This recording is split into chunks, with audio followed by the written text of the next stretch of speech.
साथियों नमस्कार। मैं राम प्रताप सिंह कुशवाहा और हमारे चैनल राम रक्षा में आप सबका स्वागत है, अभिनंदन है, वेलकम है।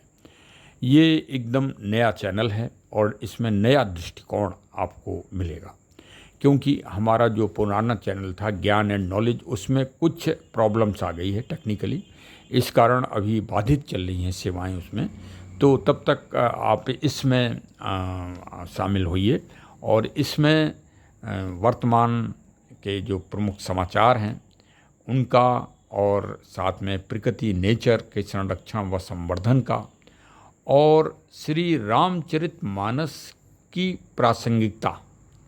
क्या आज वर्तमान के समय में जब इंटरनेट और बहुत ही टेक्नोलॉजी का युग चल रहा है, मिसाइल्स युग आदि आदि कहा जाता है, उस समय क्या कोई रामचरितमानस या रामायण या जो प्राचीन ग्रंथ हैं उनकी कोई सार्वभौमिकता है? ये एक हमारा उद्देश्य है। इसलिए जो भी हम कभी कभी जो पॉलिटिकल्स प्रसंगों का विवेचन करते हैं या अन्य दृष्टांतों का विवेचन करते हैं, उसमें रामचरितमानस के आधार पर उसका विश्लेषण व विवेचन करने का प्रयास करते हैं। तो आज का विषय बहुत ही महत्वपूर्ण है, क्योंकि लखनऊ में विकास कार्य चल रहे हैं वास्तव में। तो विकास कार्य विशेषकर सड़कों का निर्माण हो रहा है, स्वागत योग्य है। लेकिन उसी के साथ एक प्रसंग ये है कि भाई क्या पेड़ों की हत्याएं की जाएंगी? क्या पेड़ों को नष्ट कर दिया जाएगा? पेड़ों को नहीं, आप मानवता और जलवायु क्लाइमेट को आप नष्ट कर रहे हैं। अच्छा, पेपर की कटिंग भी मैं आपको दिखा रहा हूँ, जिसमें नोएडा प्रशासन की तारीफ की गई है पेपर कि नोएडा में भी विकास हुआ, तो उसने ट्रांसप्लांटर का अरेंजमेंट कर लिया। ट्रांसप्लांटर दिल्ली से मंगवा लिया होगा किसी पार्टी से। सरकार तो खरीदती नहीं है। अगर सरकार खरीदे तो हमको बताए कि हाँ, हमने उत्तर प्रदेश में इतने ट्रांसप्लांटर खरीद लिए, अब हम पेड़ों की हत्या नहीं करेंगे। अब इसी में देखिए हम रामचरितमानस के बहुत ही दिव्य प्रसंग को जोड़ के, क्योंकि अब लखनऊ तो वैसे ही एक तरह से यहाँ पर पर्व चलता है जेठ के माह में। हनुमान जी महाराज की पूजा, संकट मोचन जी की पूजा, हनुमान सेतु की जय जयकार चारों तरफ होती है, बड़ा मंगल जिन्हें कहते हैं। और यह वास्तव में बहुत परोपकारता होती है। जगह जगह भंडारे चलते हैं, भजन होते हैं, पूरा अध्यात्म सेवा भाव होता है। लेकिन सेवा भाव के बाद हम सब नागरिकों को ये भी तो देखना पड़ेगा कि भाई अगर वृक्ष ही नहीं रहेंगे तो ये मानव कब तक जो है जीव व्यवस्था कब तक चल पाएगी? आगे की सोच के चलिए। सांस लेने में दम घुट जाएगा आपका। हाँ, बड़े बड़े नगरों में ये हो रहा है, वही लखनऊ में होगा।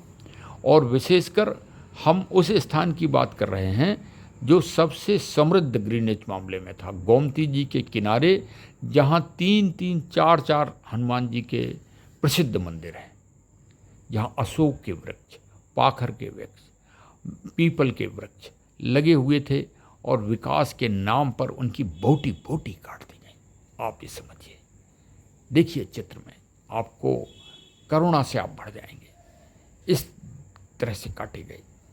भाई अशोक वाटिका में हनुमान जी ने अशोक वाटिका को उजाड़ा था, तहस नहस किया था।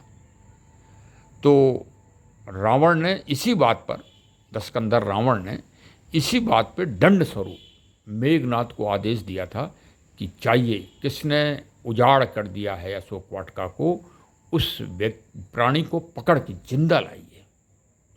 अब इस रहस्य को तो हम फिर बताएंगे कि उन्होंने, दशकंधर रावण ने ये आदेश क्यों दिया था कि जिंदा पकड़ के लाइए। ये तो एक डिप्लोमेटिक आदेश था। लेकिन आज जो लखनऊ तहस नहस हो रहा है, इसके लिए कौन कौन पकड़ा जाएगा? भाई ट्रांसप्लांटर क्यों नहीं आ रहा है? ट्रांसप्लांटर से पाखर का पेड़ कटा डला है, इसको क्यों नहीं रोपित किया जा रहा है? जड़ें डली हुई हैं।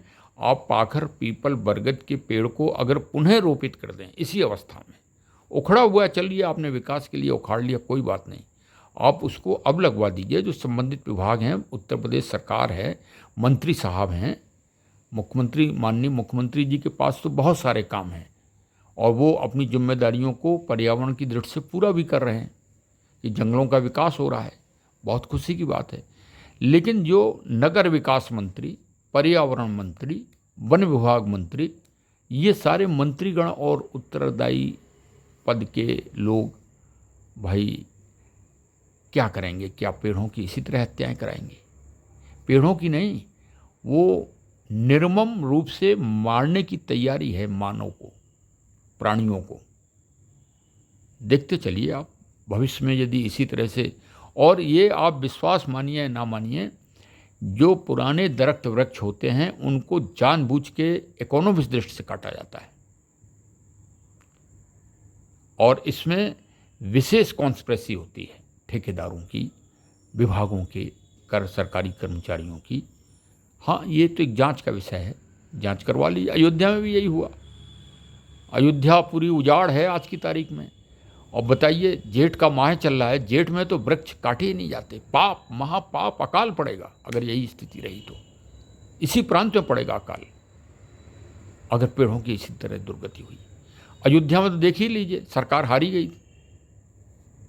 ये क्या है? प्रत्यक्ष प्रमाण है, रामचरितमानस में लिखा है कि अगर उनके भक्त परेशान होंगे तो ईश्वर प्रभु राम जी ने कहा है कि सबसे ज़्यादा कष्ट उनको होगा।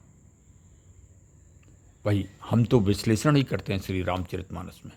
रामचरितमानस में अगर माननीय मुख्यमंत्री जी ये बात अगर न लिखी हो तो भाई हम गलत कह रहे हैं। हम तो यथार्थ बोल रहे हैं कि भगवान ने स्वयं कहा है, विशेषकर अयोध्या वासियों के लिए। आप ये बताइए कि अयोध्या में जेठ के इस महीने में कहीं भी एक पेड़ दिखाई दे जाए जिसमें आदमी खड़ा हो जाए छाया में? एक पेड़ नहीं रहा। वही बताइए, संकट मोचन जी की यात्रा में आदमी पैदल जाता है, मोटरसाइकिलों से जाता है, उन वृक्षों की छाया होती थी, और विशेषकर पाखर का वृक्ष, अम्ब्रेला। मैं राम प्रताप सिंह कुशवाहा छाता से इस नगर में भ्रमण करूंगा, छाता लेकर, और एक अभियान चलाऊंगा। अपनी संस्था के जो हमारे सदस्य हैं, राम रक्षा फाउंडेशन ट्रस्ट 999 लखनऊ, ये हरा छाता लेके निकलेंगे। और इसी बात के लिए कि लोगों को और सरकार को और उत्तरदायी लोगों को जागरूक किया जाए कि वृक्ष शो तत्व के रूप में है, और शो ने वो जहर समुद्र मंथन में पिया था या नहीं पिया था वो तो एक अलग विषय है, लेकिन हम ये मानते हैं कि शो स्वरूप वृक्ष ही हम मानवों के द्वारा फैलाया जा रहा जहर पीने में रात दिन 24 घंटे अपना समर्पण देते हैं। भाई ट्रांसप्लांटर मंगवाइए, इन पेड़ों की हत्या रुकवाइए।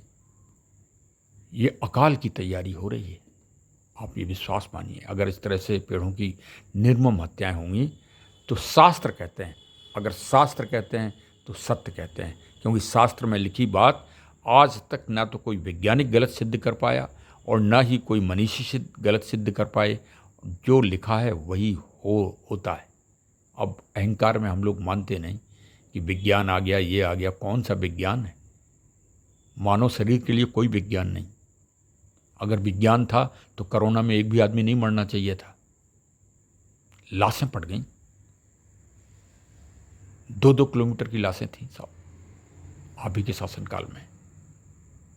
तो माननीय मुख्यमंत्री जी महोदय साहब वास्तव में बहुत अच्छे कार्य हो रहे हैं, सरकार की जय जयकार हो रही है, अपराध अंकुश में है, लेकिन ये अपराध तो मत होने दीजिए। ये बड़ा दर्दनाक अपराध है और ये हमारी भावी पीढ़ियों के लिए हम संरक्षण नहीं दे रहे हैं। हमारा तो भाई जब से पुलिस विभाग से रिटायर हुए हैं एक ही अभियान है कि पेड़ों की रक्षा करो, और जितना हो सकता है उतना चिल्ला चिल्ला के, क्योंकि लोकतंत्र में आवाज़ ही सबसे बड़ा हथियार है। तो मैं इसी माध्यम से यूट्यूब का मैं ऋणी हूँ कि वास्तव में यूट्यूब ने एक ऐसी व्यवस्था जन जन में दे दी कि अपने विचार, अपनी आवाज़ आप निकाल सकते हैं। उसी का उपयोग करके और भारतीय संविधान का उपयोग करते हुए एक नागरिक के रूप में मैं अपनी आवाज़ उठा रहा हूँ। सुनना न सुनना आप सबका कर्तव्य और धर्म जो भी हो वो हो सकता है, लेकिन पेड़ों की रक्षा के लिए और